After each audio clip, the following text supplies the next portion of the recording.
উপন্যাস আবেলিৰ ৰহণ ৰঞ্জন শইকীয়া সপ্তম খণ্ড। দিনৰ দিনটো অফিচত ইটো সিটো কামত ব্যস্ত থাকি তাই ভাগৰুৱা হৈ পৰিল। উভতনিৰ সময়ত তাই আবেলিৰ চাহকাপৰ বাবেই ঢাপলি মেলিছে। ৰাতিৰ সাঁজৰ বাবে হাতত কেঁচা শাক পাত কেইটামানো কিনি লৈছে।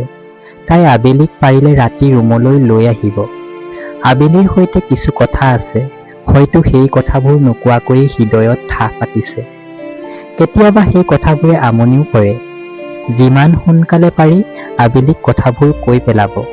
কিছুমান কথা মনৰ পৰা উলিয়াই কাৰোবাক কৈ দিলে মনটো মুকলি লাগে। তাই কথাবোৰ এনেকৈ ভাবি ভাবি আহি সেই ফুটপাতৰ দোকানখন পালেহি, য'ত আবেলিৰ হাতৰ চাহকাপে তাইলৈ বাট চায়। দিনটোৰ অন্তত এই সময়খিনিও অনুৰ বাবে মধুৰ। তাই কিছুদূৰ আগবাঢ়ি নিজৰ ৰুমতো চাহকাপ বনাই খাব পাৰে। তথাপি আবেলিৰ চাহকাপৰ বাবেহে অপেক্ষা। ক'তা আজিও চোন নাই। ফুটপাথৰ দোকানখন আজিও চোন নিথৰ।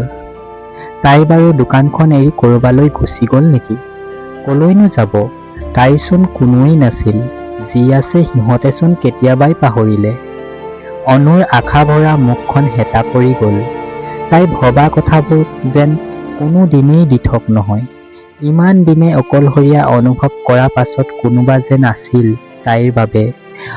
সমাগম বহুত, পিছে তাইৰ বাবে তাইৰ দৰে নাই।